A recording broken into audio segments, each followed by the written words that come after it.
Peace and blessings. Thank y'all for tuning in with DA Truth, because I vow to tell the truth, the whole truth, and nothing but the truth, so help me God. Today is Talk About It Tuesday, so we're going to talk about it. Our subject matter for today will be dealing with the wisdom of your dominion. So let's turn in our Bibles to the spiritual address of Genesis 1:28, which says in the infallible word of God, have dominion over the fish of the sea, and over the fowl of the air, and over every living thing that moves upon the earth. Wow. Let's look at this word dominion first.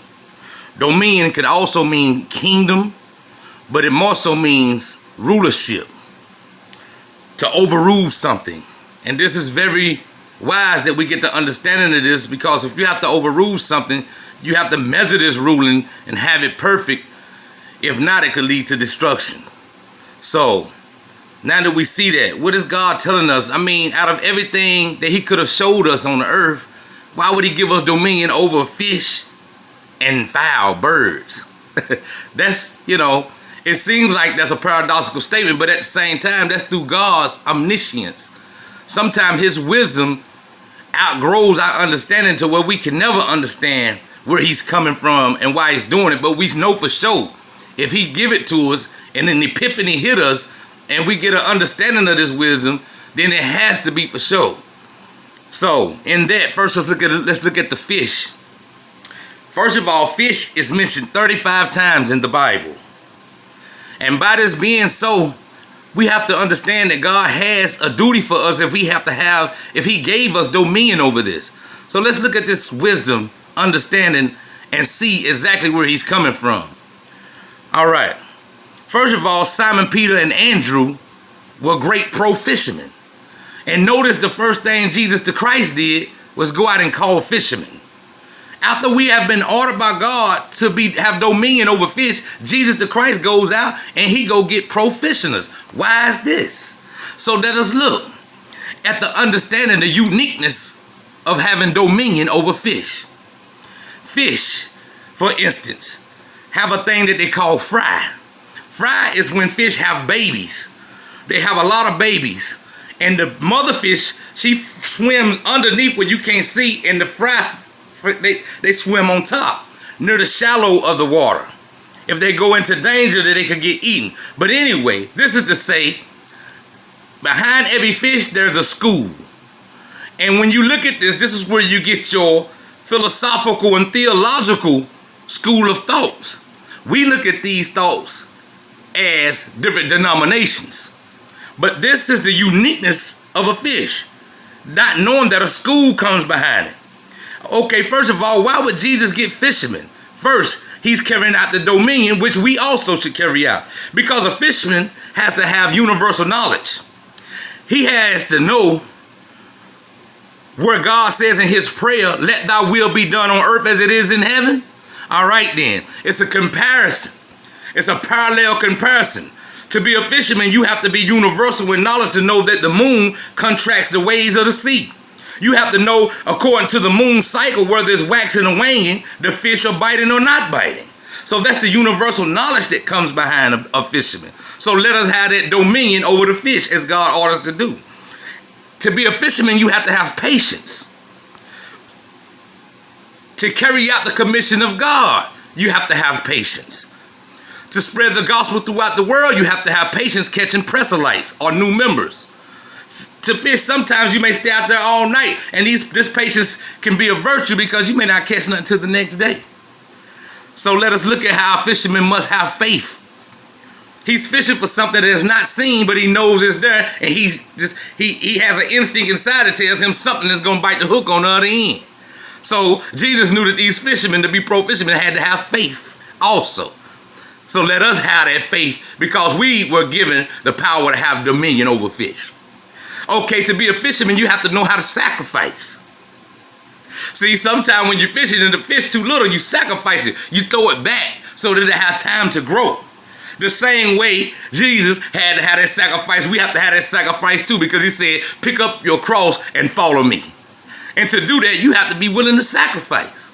So that's the uniqueness of God giving us dominion over the fish. Though it may sound simplistic, it has a lot of wisdom behind it.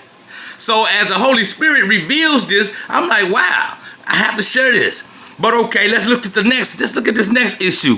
And he said, over the fowl of the air. Fowl is another word for birds, whatever not. Now, the Nisher, which is the eagle, represents the kingdom of birds. So this is mentioned 34 times in the Bible. But notice God said right here, Lord have mercy, he says, and over the fowl of the air. Now he could have said over the fowl of the ground, because it's birds that don't fly. But he said over the fowl of the air. Why is this? It is because to be on the ground is not how you came onto this earth. We came in a pro-mortal form, meaning that we are spiritual individuals in a mold. This mold just contains us, but it is not us. We are made up of this earth suit that they call dirt. But if you don't have spirit in it, it would be called dearth. Dearth means lack of. And so that's why we are made spiritual beings in a mold to carry out a mission through life. Now let us look at this right here. An eagle, perhaps. His wings are 9 foot long. Man, those are long wings. And by the way, 9 is the number that represents born. A woman goes through 9 stages of pregnancy. So to give birth. This is known as the born number. And so when you're taking these stages and you look at creation and you look at God when he created these things, look at the days that he brought forth and the things that he told us to do, then we have to carry out these 9 stages in anything that we want to do. We have to sit back, relax, and just meditate on things, man, and take at least 9 months for it to hit us the way it's supposed to hit us so we can give birth to this thing in perfection and nurture it while going through it. All right. An eagle also has leadership. A Nisher is a leadership. He flies alone. He is at the top of the mountain, and an eagle flies alone with no partners. It's lonely on the top, man. If you ever want to get on top, it's going to be lonely. So you have to prepare to have leadership of loneliness. You know, it's not going to be a lot of friends there. It's not going to be a lot of things that you're going through. It's going to be lonely at the top. But you got to be all right with it because there's power in being lonely. You see? It goes like that, man. Look at this, man. It's very, very, very important.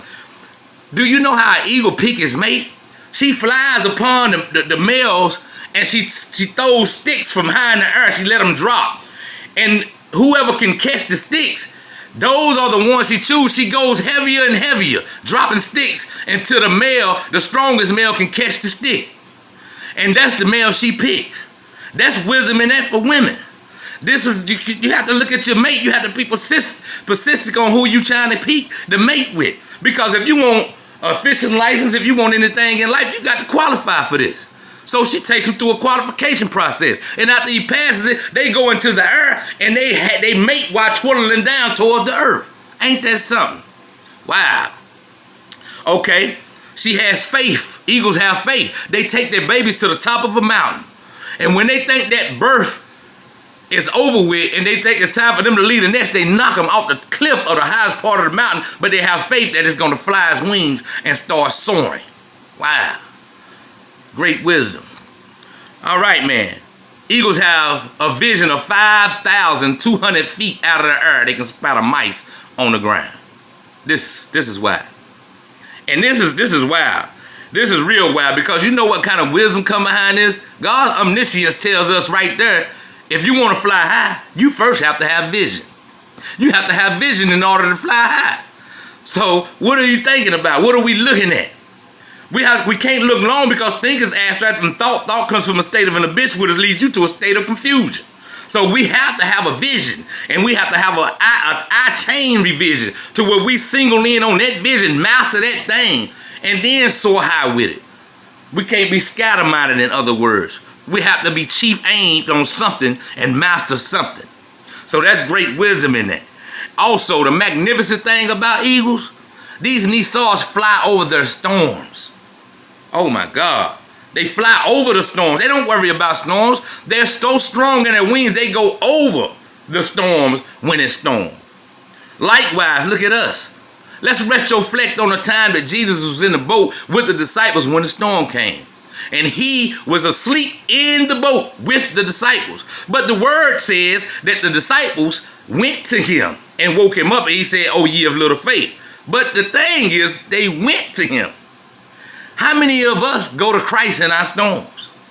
See, if we go to Christ in our storms, then we can do just like the eagles and soar over our storms, because he can calm any storm that we're against. But we first have to take it to him. They went to him and woke him. Let us do the same. That's a lot of wisdom behind that. Now catch this. If you want to soar like an eagle, if you want to do the things that you're supposed to do on earth and carry out your commission of dominion, then guess what you have to know and understand? You have to know and understand that your altitude, how you go, your altitude is predicted by your attitude. Your altitude is predicted by your attitude. That's great wisdom. And this wisdom that God gave us, this is not man touch.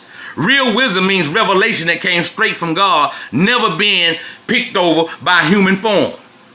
So revelation is something that's revealed to you that you can relate to, and it came straight from God. We know that these fish haven't been taught by man. We know that the fowl of the air, the eagles or the Nesau, never been taught by man how to do these things. So we know that it came straight from the omniscience of God. And through his omnipotence, we hope and understand that he give us the power to take this universal knowledge and apply it in our life, so that we'll never have to struggle again. So we'll know how to carry out the commission of spreading the gospel, so that we'll know how to overcome our storms. Thank you for this wisdom, God. Thank you for giving us this wisdom. Let us start staying away from everything that's negative, that's stopping us from going where we need to go. Let the dead bury their own dead, as Jesus told the disciple that said he needed to bury his father first before he followed him. Let us also let the dead things in our life be dead. Let us stop arguing with dead conversations. Let us stop arguing with dead relationships. Let us stop arguing with dead abuse. Anything that's dead in our life, let the dead bury their own dead. Because dealing with anything dead, even a dead spirited person, they'll only do one thing. They'll drag you down to their level of perfection and beat you through their own understanding. Thank you for everything, and thank y'all for tuning in. Until next time, love, peace, and grace.